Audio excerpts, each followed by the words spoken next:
how I became friends with gender dysphoria. I could just imagine how the younger version of myself would react to a claim like that.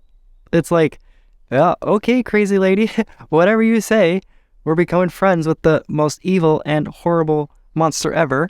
Yeah, that makes total sense. And I can't wait to join you in your fantasy land, right? But it's true. It's something that really did happen to me. And in today's conversation, I want to talk a little bit more about that process and explain how it's also something that can happen to you as well.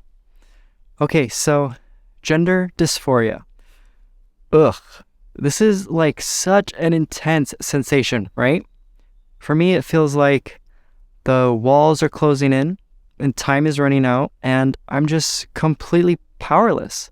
I'm feeling collapsed, rigid, insecure, and it seems like no matter how much effort I put into my presentation, no matter how much progress I've made along my transition, here I am again, totally consumed by the darkness of my mind.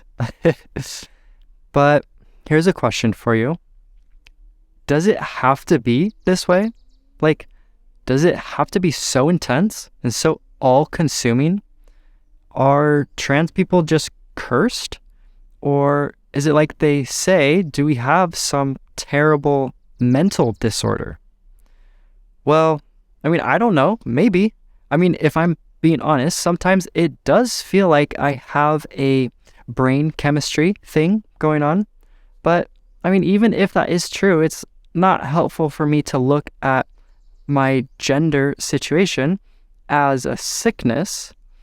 And so instead, what I like to do is look at this as a life path or a soul contract, which is leading me in a very specific direction.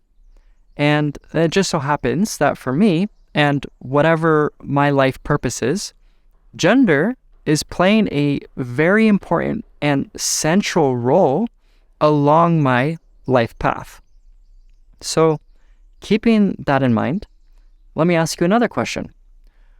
When it comes to your gender exploration, when it comes to your life path, how is it that you've come to be where you are?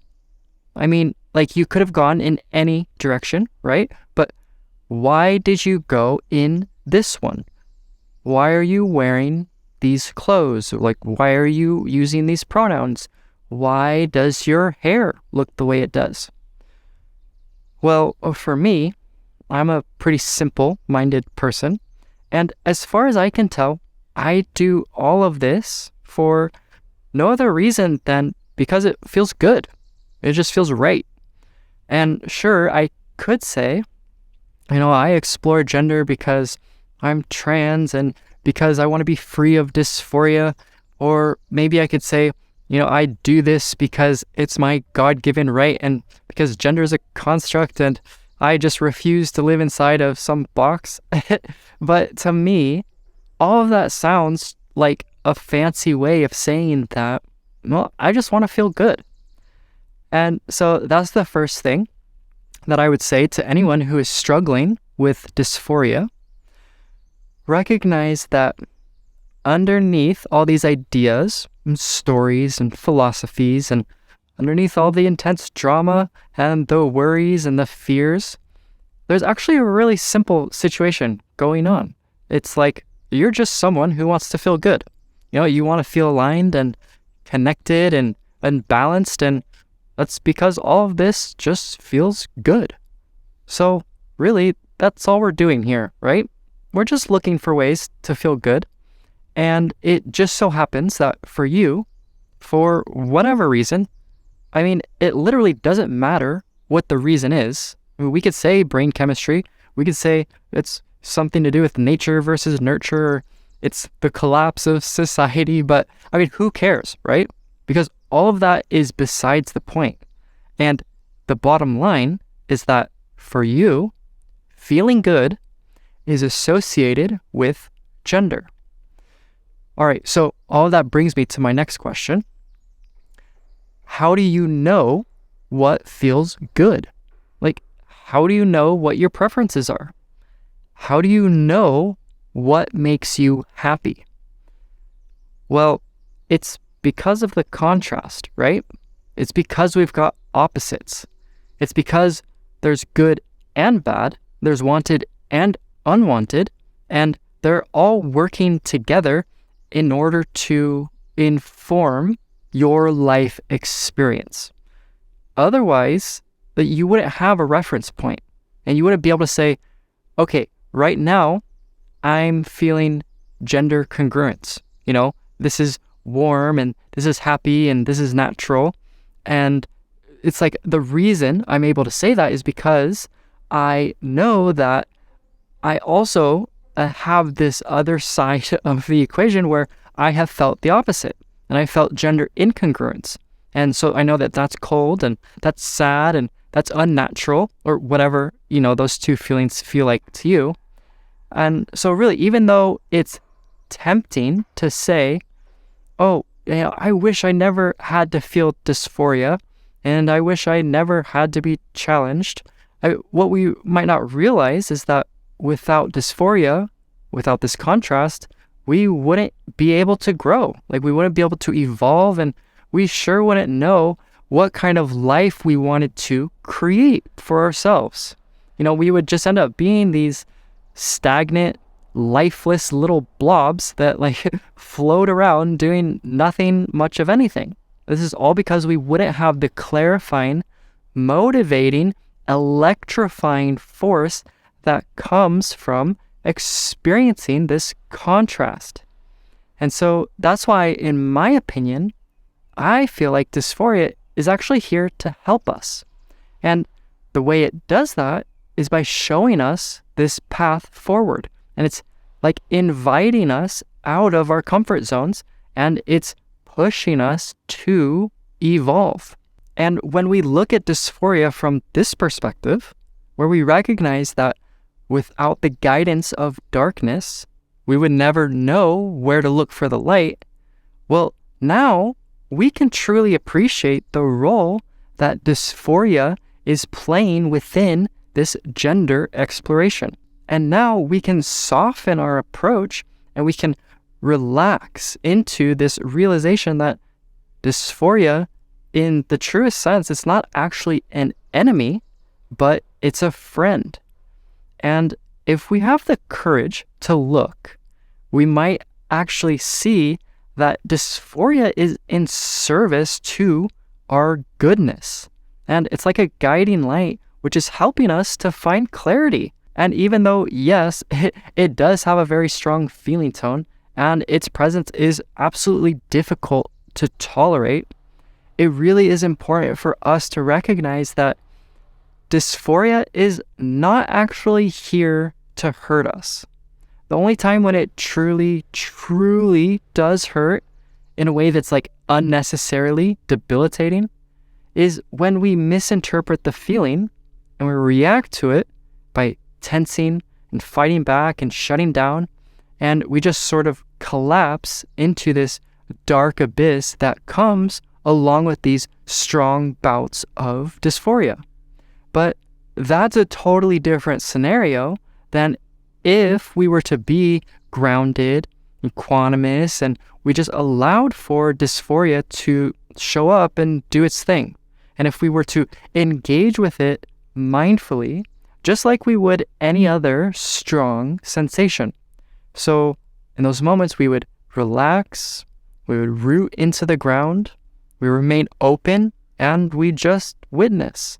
We feel, we listen, we acknowledge, but at no point do we leave the safety of our world, which is the truth of our being, in order to live inside of this chaotic nature of dysphoria's world. Because even though, yes, dysphoria is here to help, and yes, it can be considered a wise teacher, it's also just a guest in this house, right? And it's not permanent. It's not this all-powerful force that's in charge of us. It is worthy of our respect and our attention. And that's what I'm trying to elicit in this video. But at the same time, it's not our master. It's just a strong sensation which arises and passes away, just like every other sensation we've ever experienced. And if we are practicing mindfulness, then we'll be able to recognize that throughout all of this coming and going, well, there we are. And obviously, what I'm talking about here is a highly evolved and mature way of dealing with dysphoria, right? And so it's not like I'm saying, oh, this is how you're supposed to feel tomorrow. No, it's more like, instead, I'm saying, okay, here's a goal or a possibility or a reframe that we can gently and slowly work towards incorporating within our gender exploration. And because we understand that this is a lifestyle choice and it's not some standard of perfection, well, now every time we fall down and we collapse, which is going to continue happening for all of us, including myself, well, we just get right back up again and we recommit ourselves to living the kind of life that we feel to be possible. And if a social or medical transition is a part of your gender exploration and it's something that helps you deal with dysphoria, then great. Like, those things have certainly helped me, but at the same time, they also haven't cured me, if that makes sense. And just to be real, like, it took a really long time for those kinds of changes to make any substantial impact in my day-to-day experience.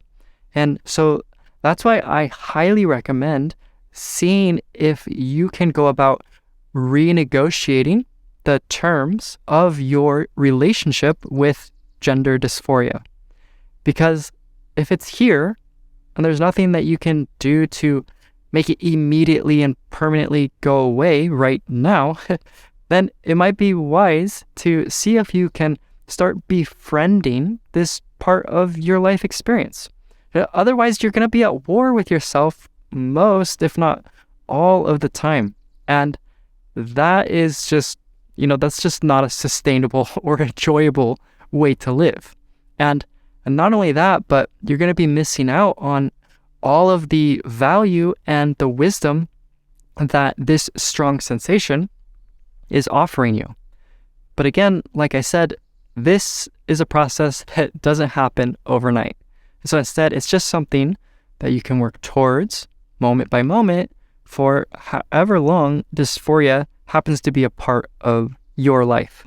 And so for me, this shift in perspective, well, it started simply by being curious. And that's a great, easy place to start. So I just started wondering, is it even possible to feel both balanced and dysphoric at the same time? And then from there, as I had a little bit more opening from that curiosity, I kind of just allowed for life and even for dysphoria to show me the way, so to speak. And so day by day, I would practice just staying open, staying present, being mindful. I would be feeling and breathing and witnessing. And in general, I sort of just allowed for dysphoria to be a part of my life experience. And then over time, after tons of grief and panic and failure, slowly, I just started feeling more grounded when dysphoria would show up. And I started having a little bit more clarity, a little bit more balance, even when I felt this storm raging within myself. And then eventually, over the years, as I matured, gained some experience, well, that's when I started seeing dysphoria as this wise teacher, or at least as a valuable part of my experience that is continually guiding me towards happiness, towards self-compassion and authenticity. And if you want to learn how to invite even more transformation into your gender exploration, then you should watch this video and I'll tell you about just that. And so this is a playlist that I made, which is called Gender Alchemy, 3 Simple Steps. And I talk about in depth these core practices and principles that I feel are needed in order for anyone to have a successful gender exploration. All right, my friends, See you in the next one.